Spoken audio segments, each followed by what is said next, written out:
Čaute, ahojte. Zdravíme vás z ďalšieho videa.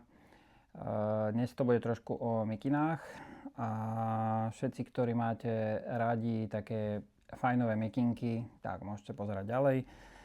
A všetci, čo mikiny radi nemáte, pozerajte nejaké ďalšie naše iné video. Prvá mikina, ktorú som vám chcel ukázať, je tá, čo mám na sebe. Je to mikina z edície Martini Racing. Je to nová farba, ktorá je taká, akože poviem, že netradičná, asi ako vidíte. Je označená ako hell modrá a po slovensky by som to povedal asi ako taká mentolová. Takže koho by zaujala takáto farba, mikina sa dá u nás objednať. Čo je ale najdôležitejšie, je ten materiál, ľudia. Tie mikiny sú, ja by som to popísal takto, že ani tenké, ani hrubé, veľmi dobre ušité, nežmolkujú, keď ich operete. Kvalitný materiál. Viem, že tie mikiny není za 15-20 eur, ale ja už ich mám doma niekoľko, akože naozaj sa oplatí investovať tie peniaze do tej mikiny. Tá mikina je perfektne ušitá, aspoň poviem tak, že mne sedí tak, že to je presne taká tá mikina, ktorú by si chcel mať. Ja už mám asi 5 tých mikín doma a furt ich nosím dokola. A akože mne osobne to perfektne sedí, ale verím tomu, že si tam nájdete aj vy určite nejaké ďalšie. Prišli nám teraz napríklad tieto kusy, toto je S-ko a M-ko. Není to nová mikina, je to mikina, ktorá sa predáva už myslím 3. rokom, ale za mňa je to veľmi pekná mikina,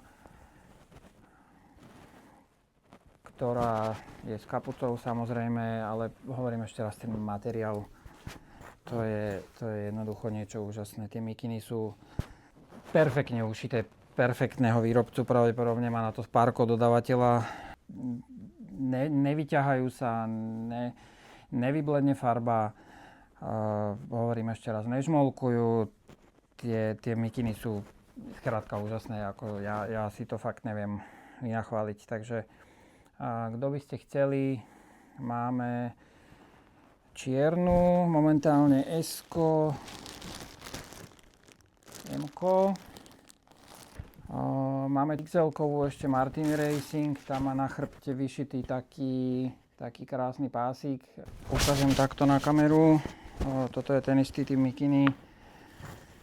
Ako keby materiál a prevedenie je vždy rovnaké, len iný dizajn. Hej, toto je zase modrá, alebo tmavo-modrá edícia z tej, čo som ukazoval čiernu pred chvíľočkou. U nás je L-ko. Potom toto je Martini Racing, jak som spomínal, s tým vyšitým na chrbte, s takým pásikom aj na kapuci. Je to naozaj že reálne vyšité. Není to, že nejaká potlač. Opäť ten materiál už iba na dotyk je jednoducho úžasný.